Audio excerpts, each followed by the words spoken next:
So I'm gonna make this short video to show you how to connect to the university through SSH. If you want to work on one of the Linux machines, so for example, if you want to run OpenNet remotely. So you go to your browser, you go to the university website, let's say School of Computing, your students, you click on Article Hub, and in here you type SSH.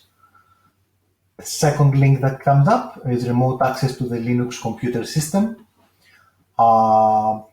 Provides you with a nice little diagram to show you what's happening when you're connecting from outside.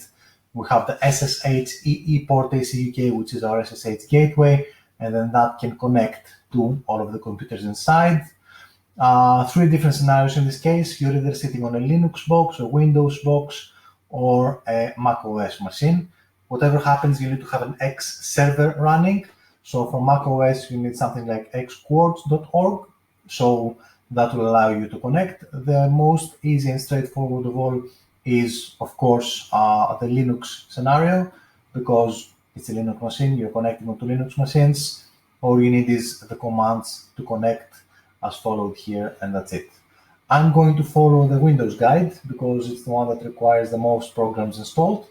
And once this is done, then all of the principles are the same from then on. So first of all, we need our X server. Xming is free. You can click on this, download.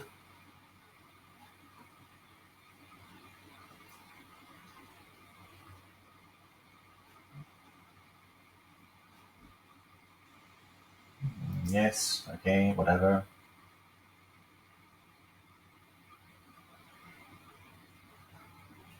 Okay, seems to be a bit slower than I would expect it to be.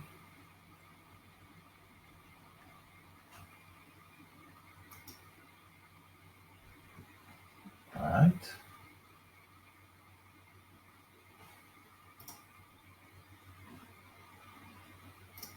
So it's a different mirror.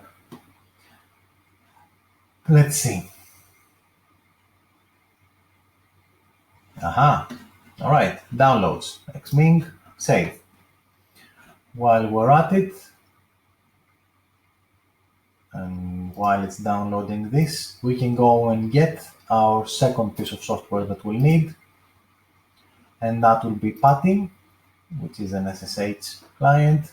So I'm going to get the installer MSI. Thankfully, that just downloads. Okay, and go back to the instructions. So, Xming, let's see. Yes. Next, default settings everywhere. No more PuTTY link SSH client. Let's leave it at that. Next, don't need desktop shortcuts, and install. You can launch it, so you have to allow it through the firewall, and now it's running, and you can see it down here in the corner. Second piece of software that we need is PuTTY.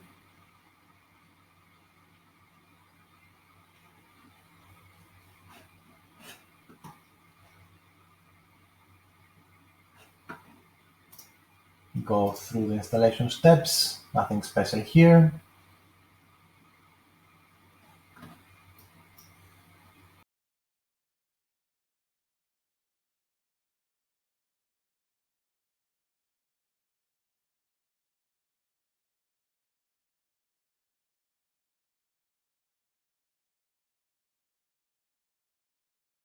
Here we do. Yes. All right, we don't need to view the README file. Good to go. So, newly installed programs. We need PuTTY from here. So, configuration settings. Make it look as it is on the website. So we need what? SSH. We need to allow X11. So basically we need to tell this computer to allow graphics to go through it. And then we look at the settings on this one. This is on session. Host name, ssh.e.port.ac.uk. Right. Once you've done that, then open. This will open a terminal. When it tries to connect for the first time, it will say that you need a key for it. It's SSH. You say yes. You need to log in as. So I'm going to log in as VAS. You will be UP and then your student number. So press enter. And then this will give me some instructions. So what does it say? Secure gateway, X11 must be enabled. As a temporary measure, you can access the PC host in a2.net using the SSH command and then the name of whatever computer. So the computer names, you don't need to know them. You just need to know their VLAN and IP addresses. So if you SSH -X, X for graphics, and remember it needs to be a capital X, let's say VLAN 65 will connect you to Hawthorne. So let's try this. Let me log in completely into this first.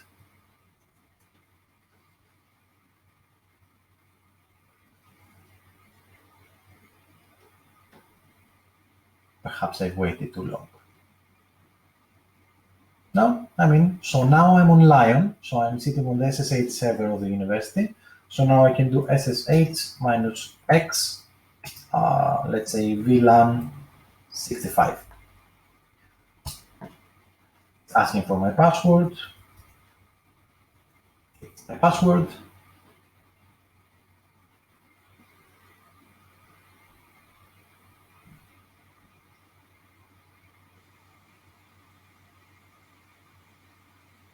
If you don't get a reply from the computer, it probably means that the computer is being used and something else, or the computer is running in Windows, or there's another hard drive inside it, or perhaps it's not even running, which it shouldn't. So now I'm in. So let's say that I want to run OpenNet. It should connect, start it up, and tunnel the graphics through X11 onto my local computer. And as you can see, I can open OpenNet. So I can go File, Open. I can look at my information, for example. I can open a project, and I can do whatever I like here. I can open the object palette, and maybe I can, drag and drop some nodes into here. Okay, the same principle is valid for everything else that you might try to run. As long as you follow this process, then you should get a graphics connection into it, and it should work. So once you're finished, you exit once to get out of the computer. I wouldn't recommend just killing the window, because then that will let your session time out. It's not the best way to do it, really. And then you can exit from the university as well, and it's done. Okay, so all the steps are here. As I said, if you're sitting on Linux, all you need is a terminal and start an SSH-X to connect into SSH port UK. You don't need PATI and all that. And then you just need the other SSH-X command to jump onto the host that you want to. If you are on an Apple machine, in OS X is essentially Linux as well. You will just need the graphics server, the X server, but then the commands on the terminal are the same. And of course, you have here the host names for 822 and 823, which are all computer names. So, physicists in 822 and then animals in 823. 8.net is VLAN 65 to 94, depending on which computer you would like to connect to. Of course, it goes without saying, please don't always try to connect onto the first machine that you see on the list, because everybody might think like that. So try to randomize which machine you connect to when you do it. All right.